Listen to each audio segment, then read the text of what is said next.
मेरे साथ संभल के सांसद जियाउर रहमान हैं। सुप्रीम कोर्ट ने संभल मामले में एक बड़ा फैसला किया, आप कैसे देखते हैं? देखिए, हम माननीय सर्वोच्च न्यायालय गए थे और हमने एसएलपी डाली थी और इसी उम्मीद से डाली थी कि हमें इंशाल्लाह वहाँ से इंसाफ मिलेगा।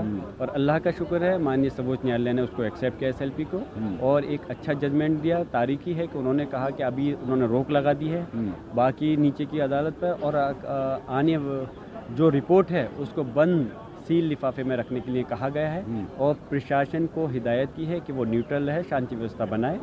हमें उम्मीद करते हैं कि इंशाल्लाह अब हमें इंसाफ की एक किरण जगी और इंसाफ मिलेगा।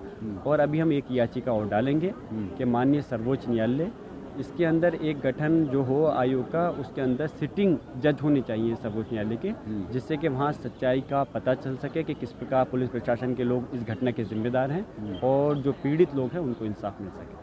आप महत्वपूर्ण बात कह रहे हैं। आप ये कह रहे हैं कि आप एक याचिका सुप्रीम कोर्ट में रखेंगे जिसमें ये मांग की जाएगी कि एक आयोग का गठन किया जाए, उसमें सुप्रीम कोर्ट के सिटिंग जज हों उस आयोग में और वो जांच करे घटनाओं की। जी, हमने मांग करेंगे इसके लिए और याचिका डालेंगे इंशाल्लाह। कब तक करेंगे आप ये? जल्दी करेंगे। अभी फिलहाल हमारे लिए पहले प्रायोरिटी इस मस्जिद के मैटर को लेकर थी, इसलिए पहले हमने ये याचिका दाखिल कराई, अब उसके बाद में दूसरी याचिका दाखिल। जी, हमसे बात करने के लिए जियाउर रहमान आपका बहुत बहुत धन्यवाद।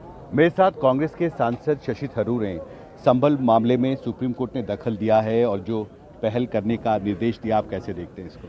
काफ़ी अच्छी तरह देखता हूँ, क्योंकि इस किस्म के विषय अगर आप देखेंगे तो देश में शायद ऐसे 4,000 इलाके होंगे जहाँ एक ही किस्म के लोकल विषय उठा के कि हम इसको कोई मंदिर वहाँ थे वगैरह कह के हमारे देश की जो सोशल हार्मनी है, जो समाज के अंदर हम जो भाईचारा होना चाहिए, ये सबको बर्बाद कर सकते हैं। मेरे ख्याल में अभी तो भविष्य के बारे में सोचने का वक्त आया है।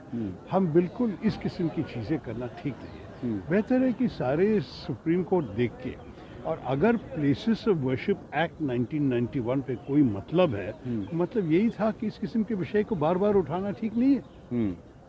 तो मैं उसी पे देख रहा हूँ कि सुप्रीम कोर्ट अभी आइंदा कहाँ जाएंगे इस विषय। इस बीच में एक और important proposal consultation paper release किया है फाइनेंस मिनिस्ट्री ने।